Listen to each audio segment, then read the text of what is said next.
Business Takeout presents The Takeout Effect with Banki. The Takeout Effect brings real conversations in business. Welcome to The Takeout Effect. The Takeout Effect brings real conversations in business. I'm your host, and my name is Banki. The Takeout Effect is brought to you by Business Takeout. Business Takeout is a nonprofit social enterprise. Our mission is to increase Black wealth and empower Black entrepreneurs.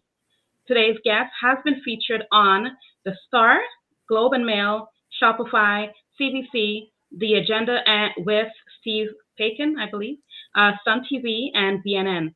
She is also a regular contributor to Investment Executive, Wealth Professionals, and the Globe and Mail. Welcome, Jackie Porter. Welcome, Jackie. How are you? Hello. I am good. How are you? I'm really good. Thank you for asking. I've seen you on LinkedIn, and I'm like, I need to know a little bit more about you.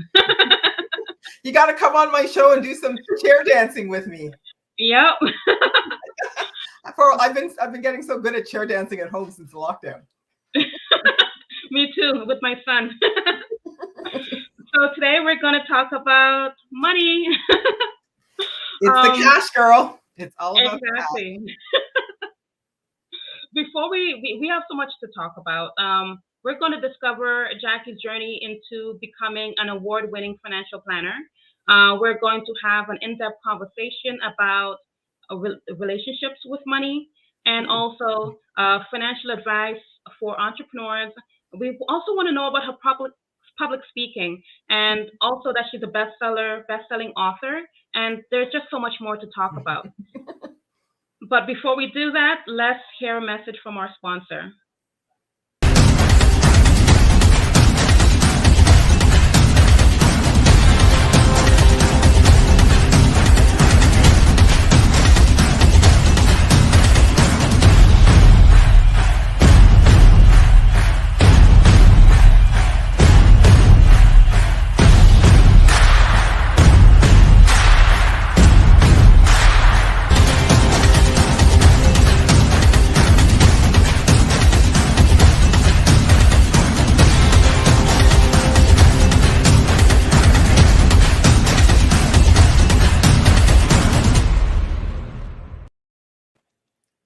Welcome back.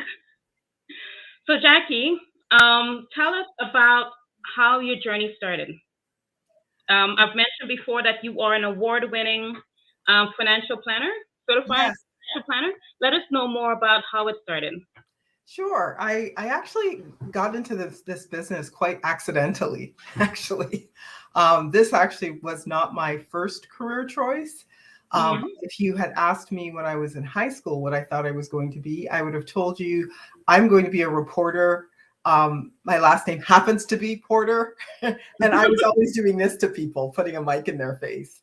And, writing and journalism was always my love. And truly, I discovered financial planning completely by accident. And it had a lot to do with just a lot of life lessons I had to deal with over the course of my young life. And so financial issues kept running into me more than I wanted them to. And it actually created a real passion for learning about money. So one of the first things you should know about me is I was raised by a single mom she was somebody who, from the age I could speak, and I was about 4 or 5 years old, she was always saying things to me like, never rely on a man, have your own money. And she was incredibly entrepreneurial. And so she kind of drafted me into all the things she was doing because, child labor laws aren't what they are today. Let's just be honest. Yes. That's true. So that meant whatever she was doing, I was doing. And I didn't realize that she was kind of preparing me in her own way to be an entrepreneur. And that was kind of my journey, learning about making money. And then, unfortunately, my mother passed away when I was in my teens. So she passed away when I was 16 and kind of left me suddenly single. So I had to navigate this whole world of figuring out how to pay the bills and keep a roof over my head and eat food, right? So those lessons kept running into me. So I was lucky because I had a really close friend at the time, and she was going through her own journey, and we lived together. people would see us out in the road and, doing things, and they thought we knew something, right? Because they saw us living on our own and paying the bills. And truly, it's interesting how people see your situation from the outside versus what you're actually experiencing internally. So, my mother kind of, without realizing it, gave me internship training to be on my own and pay the bills. And she didn't realize she was doing it. And it was the biggest gift she could ever give to me. And that's really one of the reasons I'm so passionate when it comes to women, when it comes to people who are self-employed, why financial independence is something that's so important to me, and I'm so passionate about it. And then fast forward, I unfortunately, because I had to remain independent at such an early age, I was working, I got really good at doing a lot of things at the same time. So I was working 3 jobs, going to school, and, was just juggling a bunch of things. And, I was in survival mode for a really, really long time. And then, I get into university, and then I graduate, and then go to my first full-time job. And again, all these lessons, right? Then lose my first full-time job. They were going through transition. So they, packaged out a lot of people who worked for the company. And that was my first full-time job. And I was like, life is getting easier. And then, whatever, right? Anyway, so coming out of that scenario, my girlfriend, the same girlfriend, her and I shared a bed when we were in our teens and 20s, she said, you should talk to a financial advisor, because I was so good at saving money at that point that I was still living on not a lot. And so I was able to, when I worked at that company, max out their RSP programs, their group RSP program, max out the stock program, everything. So I actually had, for the first time in my life, acquired some cash and wasn't in survival mode. So she said, you should talk to a financial planner about it and see how you can make money work for you. And I was like, what? Money work for you. I'm like, I've been working for money from 16. By that time, I was 26. And I was thinking, oh my gosh, 10 years in survival mode.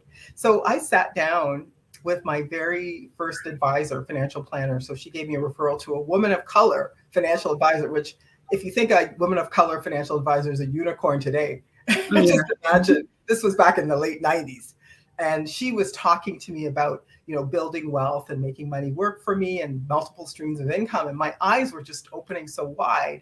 And I just kept thinking, I don't want the last 10 years of my life to look like the next 10 years. I need to get this thing sorted out. I don't want to be in survival mode for the rest of my life. So as she was telling me all of this, I was actually thinking, maybe I don't want to be a journalist. How do I get into this field? Like, I do everything I can about this field, so that I can, change my own life. And so that's really the journey that I was on, was just trying to figure out finances for myself, really hungry, like literally, to become financially independent and not be in a position of dependency on a job ever again. Like, that was really what I was thinking at the time. And then, fast forward, I never experienced or imagined I would be creating a 7-figure net worth and, building, high 6-figure income. That was never something that I saw on the table. And amazing. Here I am. That's my accidental financial planning story. But I love it. I love it. It's based on life experiences that brought you on this path, right? Exactly. You started to look at, what is my present situation? Do I like it? Do I want to continue on this path, or do I want to make changes? Right. So exactly. I also love that you looked at where I am right now, and where do I actually want to be 10 years from now? Yeah. I mean, and you know what? You kind of have to look at your life and think, what do you really want for yourself, and what's really important to you? Because I just remember thinking, I had a landlord at the time. My girlfriend let me sublet her home, like not her home, her apartment. She had a beautiful brownstone. And I remember I guess she didn't inform the landlord I was taking over her place, right? So I have this man come to my door and ask me, a person of color, if I work full time. And, I was really worried that I was going to get kicked out of this beautiful brownstone because it wasn't mine. And I never wanted to live like that again. I wanted to be the person who owned the brownstone. So choose which path you want to take. The person who's the person dependent, or the person who's independent. Got it. Yes. And I love it. I love it. I love everything about it. Now, in terms of having an abundance mindset, right? It sounds like to me that that's what you have, an abundance mindset. You have the mindset as, I don't want to be the one in a renting situation. I want to be the one collecting the rent, Yes. right? What advice you have for anyone who doesn't necessarily know how to create that type of mindset, I would say. I think having an attitude for possibility is so important, because I think people get into these situations and they think, oh, everything's impossible, right? Everything's impossible. And the truth is, you got to turn it around and say, what's possible? What do I want? And what's possible? And if you're not sure how to create that, dig around, talk to people, because you're impossible. Somebody else says, I did that 5 years ago. Oh, I just did that. Or that was like what I learned 20 years ago. So, if you're in a scenario where you're around people who feel the same way you do, that things are impossible, change your network, because your network is your net worth.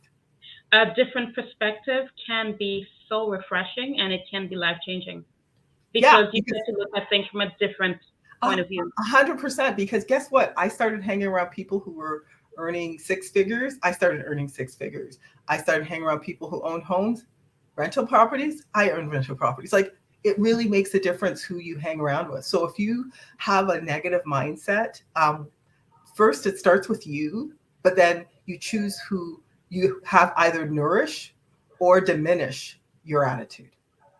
All right. And when it comes to relationship and money, my favorite conversation. What does your money say, your money management say about your self-care to yourself, in your opinion? Well, I mean, all of us may not realize it, but we're all in a relationship with money, even if we don't realize it. So how are you letting money treat you? How are you treating money? I often say to people, is money your friend, or is money your foe? Is money your frenemy? You know what I mean? I love it. Is money the person that you're chasing after, like the ex-boyfriend that you're chasing after is saying, pick me? You know? I mean, you have a choice about the relationship you want to be in with money.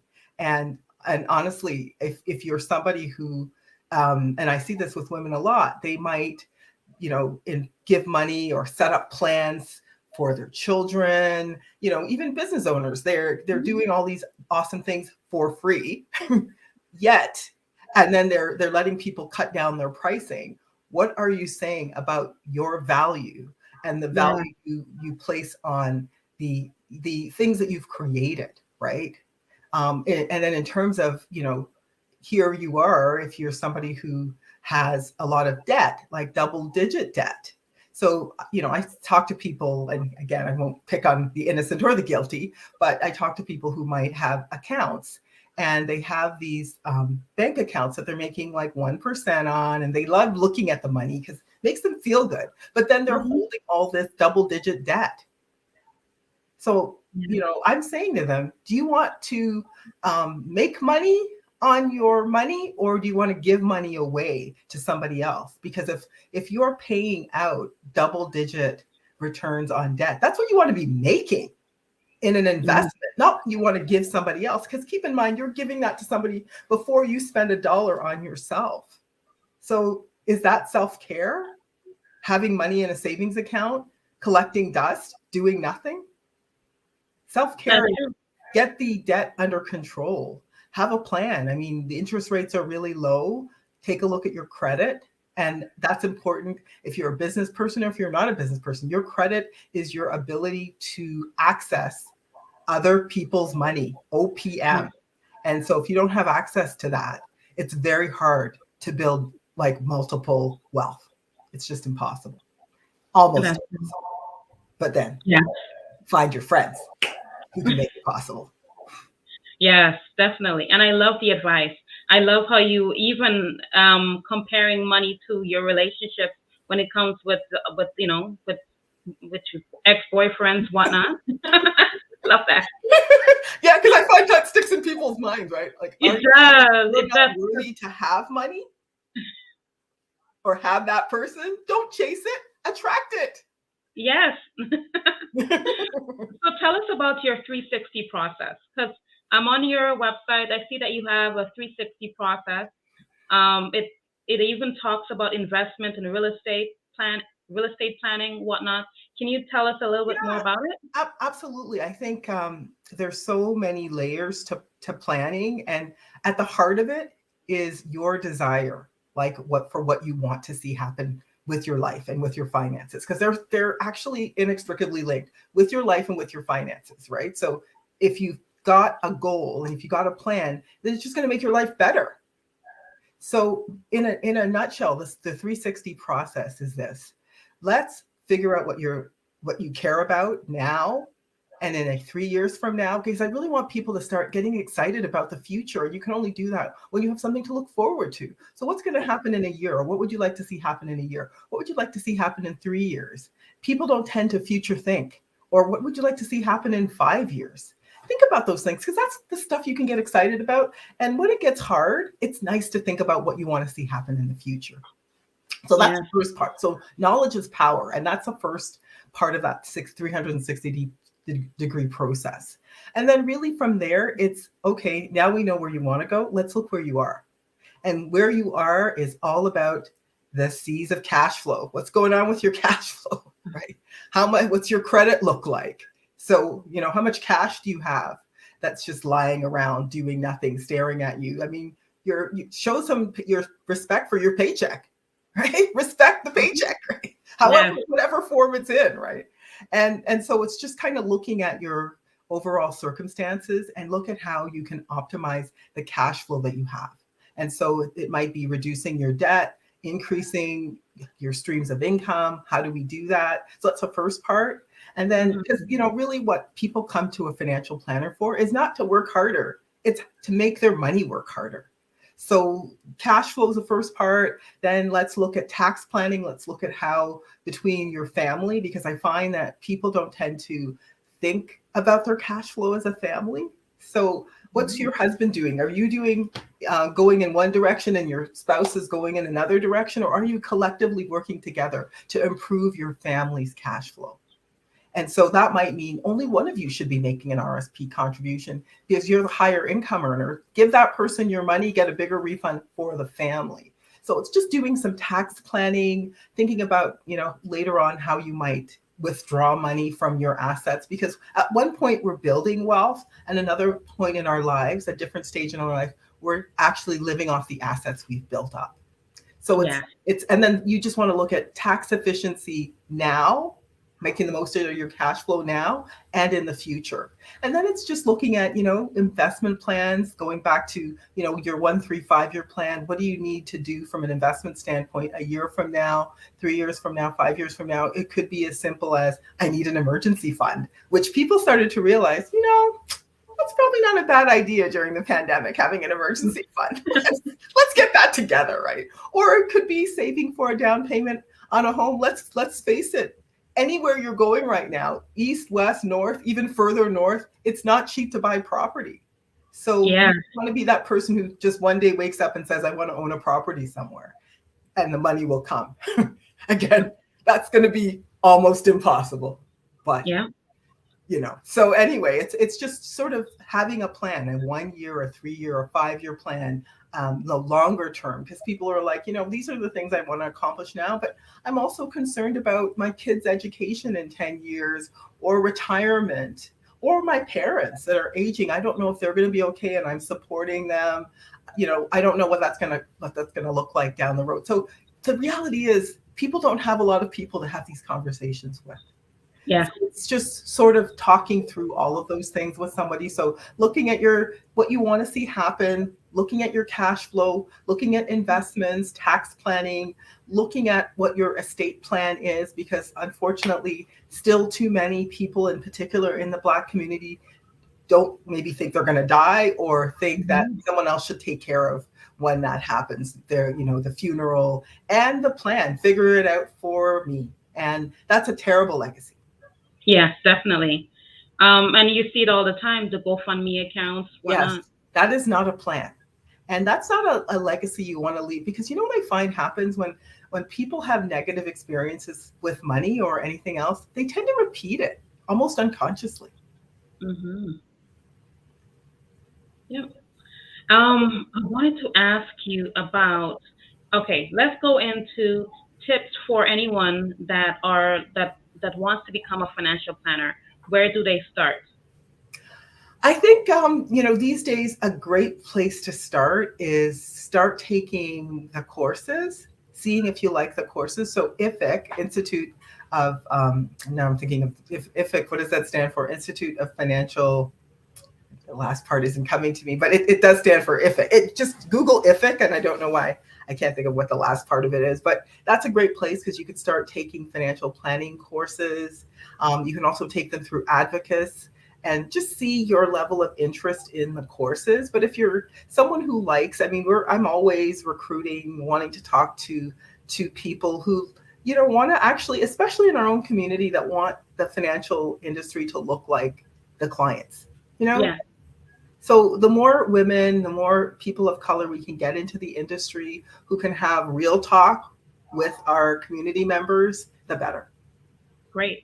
And in terms of someone who is just starting off as an entrepreneur, and when they look at their finances, they don't know how to begin planning their money while starting a business.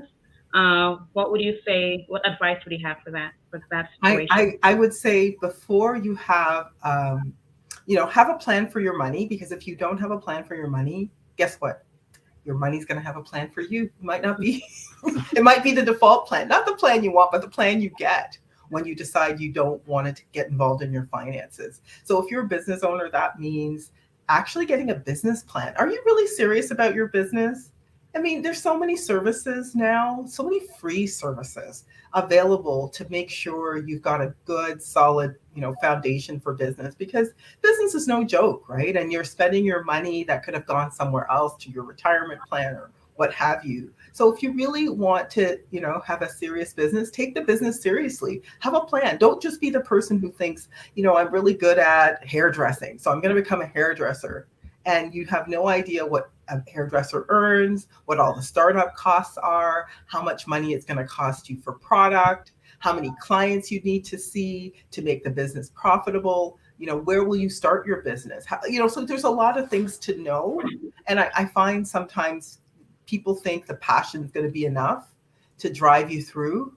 And it's very similar, right? Like you can go into any relationship with a lot of love and have the best for your relationship, but you still got to put the work in. No different than a business. You still got to put the work in, because you're not going to feel passion every day about your business. You're not going to feel That is definitely true. every day in your relationship. But if you put the work in, then, it's always about taking ownership of something, because that gives you a sense of pride and it keeps you going. Some people are in relationships. Some people are single by choice and chance. Tell me about being a co-author of a book, and how did you get into that?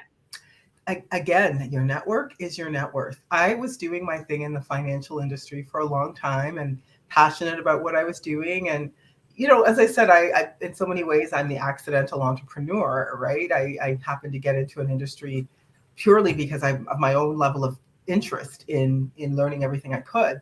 And so I used to go to this networking event and met I actually met, probably because my mother passed away when I was in early age. I had a really good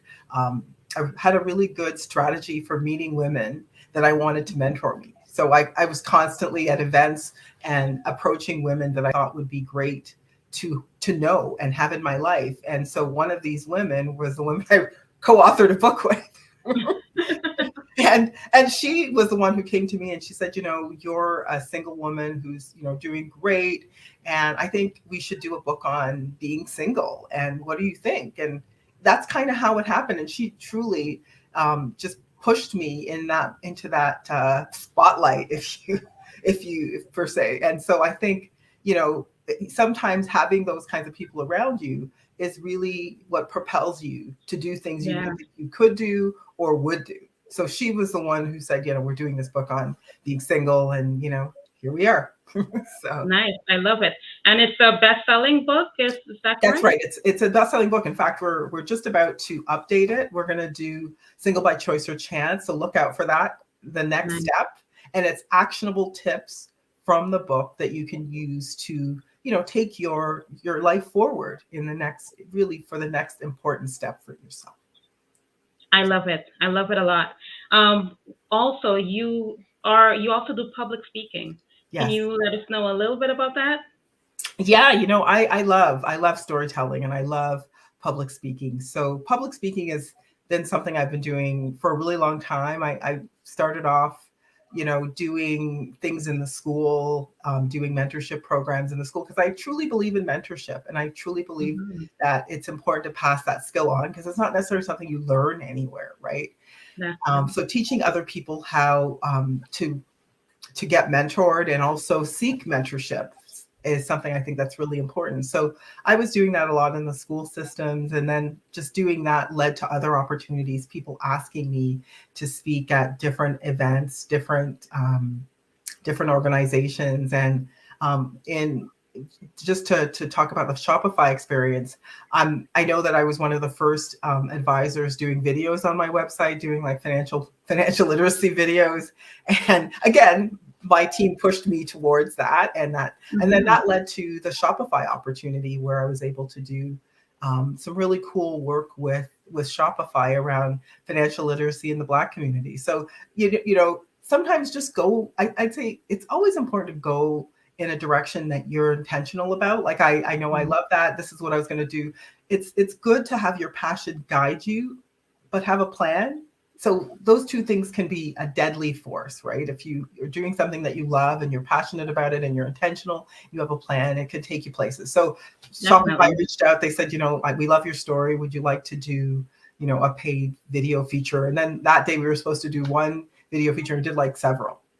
So you Nice. just never know where it's going to lead. But I love speaking. So, last year during the pandemic, I did a lot of speaking. People found me again online, checking out my videos. I actually had Google reach out to me and ask me if I wanted to speak for Google. And the fee wasn't high enough. So I said no. Because again, know your value. Yes, know your value. And it's amazing when you put yourself out there, when you believe in what you do, and you have a plan and you've taken the proactive steps, the opportunities that Start you're to come. getting into. Yeah, Yeah, definitely. that's exactly what I would say my journey is. I mean, I know that it's just really a question of time. I'm going to have some kind of TV series on financial literacy, money, all the intersections. And the way you do that is you put it out there and you do the work. Yes. So it's Do you have not if, it's money when. affirmations? What's that? Money affirmations? Do you have? Absolutely. Absolutely. I say to myself every day when I wake up and I'm brushing my teeth, I love money and money loves me because I truly believe if you don't love money, it won't love you back. Remember, I we're in a agree. relationship, right? Yes, definitely. So you mentioned having a team, right? And a lot of people go into entrepreneurship and they do it one man show, right? At what point did you realize you needed to get a team? It just becomes a capacity issue. So it's like if you start, like I was doing so many different things, my business started to grow exponentially. And you just get to a point where, initially it was just me and an assistant, and then me and two assistants, and then me and a marketing person. And then, and then you just started to realize that you just have so much capacity. And really, if you take on a CEO mentality, you realize that if you're going to leverage your best self and leverage your most value, you'll want to build a team around you. And so you just kind of have to look at, okay, early on in your career, early on in your business, you will be the chief cook and bottle. I've done every single thing I've talked about in my business myself. So you need to know how to do that. So you know when somebody isn't doing it the way you want.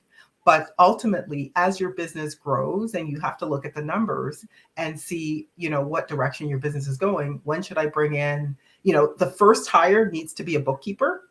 Mm-hmm. And then, because you need to see the money.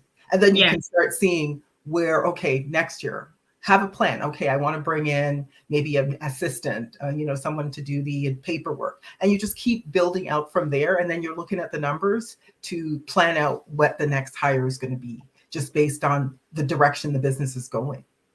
Okay. Let that be your guide.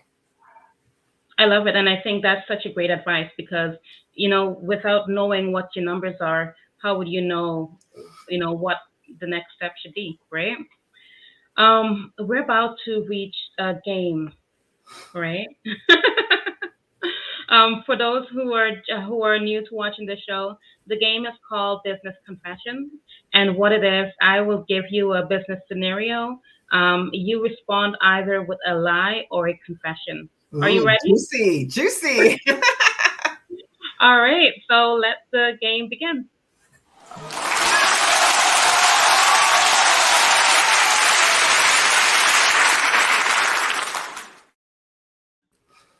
All right, Jackie, tell me about a time when you had to adjust your financial priorities to adapt to a lifestyle change. So I've always been a pretty frugal person, just based on my life history. And then one day I happened to come across a property I wanted to buy, like the very first property I wanted to buy that would give me an opportunity to get rental income as well. And, that first property was a real hardship to save for because, again, it was just still me, my income, paying the bills and having to live on the difference.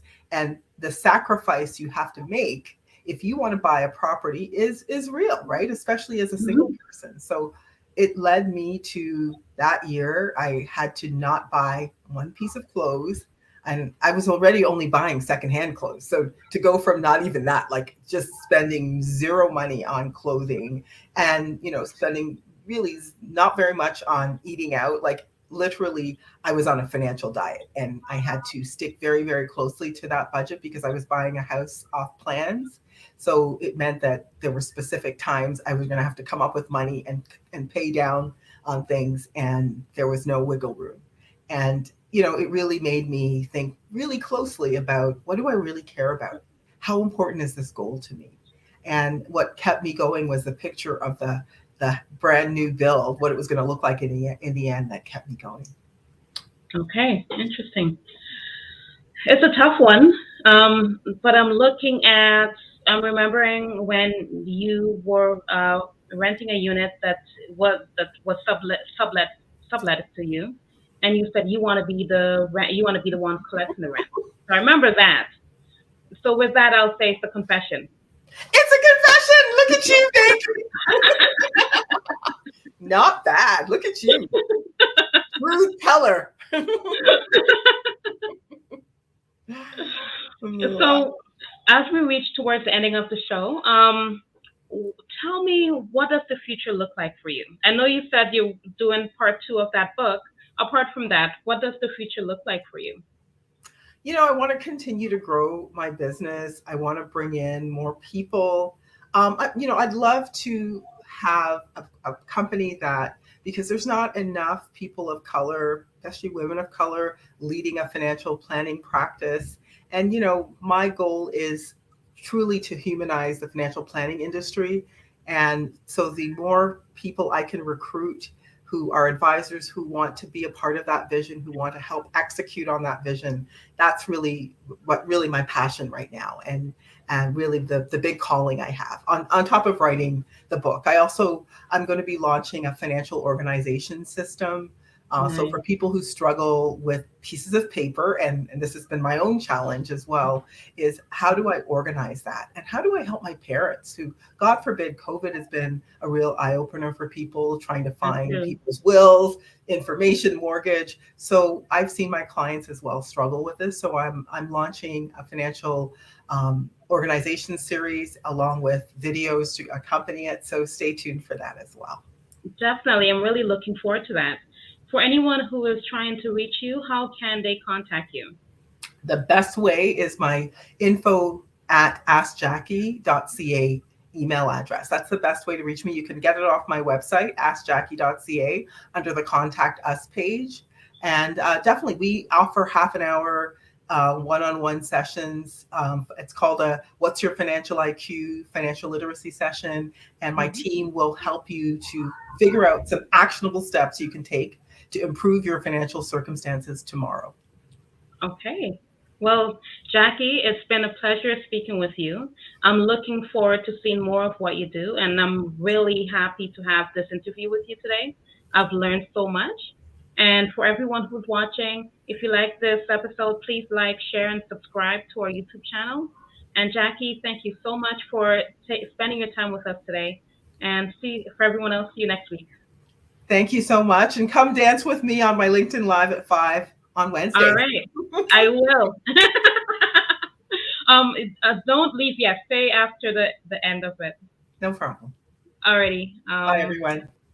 If you enjoy our programming and want to help support Black entrepreneurship, please donate today. www.businesstakeout.com/donate.